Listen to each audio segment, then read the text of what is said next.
C'est en 2020 que l'Orchestre musical Galiléo a célébré ses 10 ans d'existence. Évoluant à Montérégie-Ouest, cet ensemble a su persévérer, et ce, malgré une année particulière avec la pandémie. Nous avons rencontré le directeur général et artistique, Daniel Constantino, qui nous parle du parcours et du virage technologique de l'orchestre. Parlez-moi un peu du cheminement, du parcours pour en être arrivé là. Le parcours qui marque Galiléo commence en 2010 lorsque l'orchestre s'appelait Orchestre symphonique de la vallée du Haut-Saint-Laurent, qui par la suite s'est transformé en Galiléo il y a 2 ans. L'orchestre a débuté ses opérations en 2010 à Valleyfield. Donc, il évolue sur un territoire qu'on appelle la Montérégie-Ouest et il fait ça depuis 10 ans maintenant.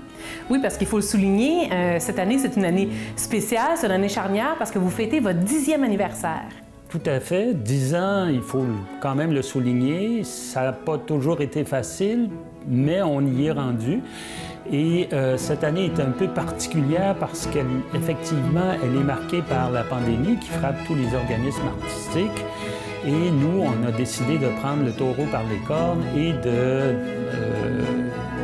d'entrer dans la danse de la virtualité ou enfin de la web diffusion. Et le concert de ce soir en est le premier exemple.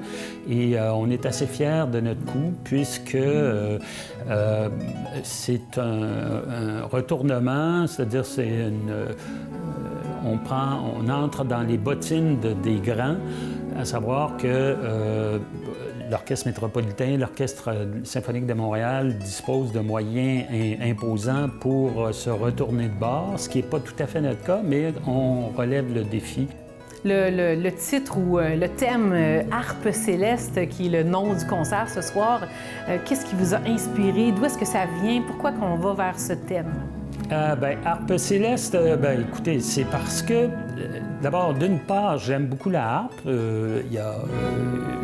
Il y a ça qui entre en ligne de compte et j'ai toujours eu l'impression que la sonorité de la harpe avait quelque chose de céleste. Je ne suis probablement pas le premier à penser à ce rapprochement-là, mais il y a quelque chose d'un peu éthéré, d'aérien dans la sonorité de cet instrument-là qui, en même temps, est un instrument polyphonique, c'est-à-dire qu'il peut jouer plusieurs notes en même temps, un peu de la même façon qu'un piano ou qu'un luth, mais qui a sa propre personnalité, qui peut, par ailleurs, même s'il a une sonorité assez aérienne, être assez costaud en termes de volume sonore.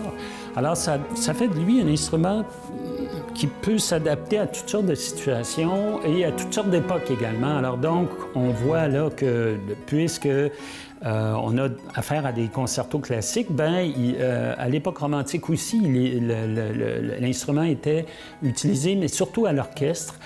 Et ça a été également très utilisé par après aussi, parce que suite au romantique, mais on a toute la période moderne où les compositeurs du 20e siècle s'en sont servis beaucoup. Alors, et pour terminer avec cet instrument-là, c'est un des plus anciens instruments du monde occidental. On en retrouve en Grèce et en Égypte.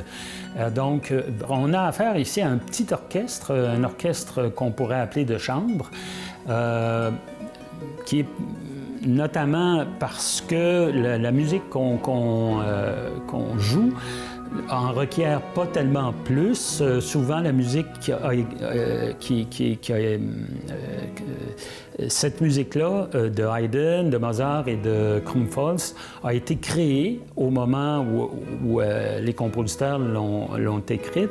Elle a été créée avec ce genre de formation réduite. Maintenant, alors donc on parle d'une quinzaine de cordes et de quelques vents, c'est-à-dire 5 instruments à vent, et au bois, cor et basson. Ce qui fait que, en regard d'orchestre plus considérable, qui, avec 50, 60, jusqu'à 100 musiciens, bien, on a affaire à une petite formation de chambre, ce qui ne réduit pas l'intérêt de l'exercice parce que bien, on entend souvent mieux certains détails qui traversent la musique, des détails d'écriture, avec des formations plus petites. Alors, ils sont peu nombreux, donc ils n'ont pas tendance à se tirailler pour savoir qui joue le plus fort et à se battre pour avoir une grosse, pour pouvoir se démarquer, ce qui fait que ça nous fait un caractère intimiste qu'on retrouve difficilement chez les grands orchestres.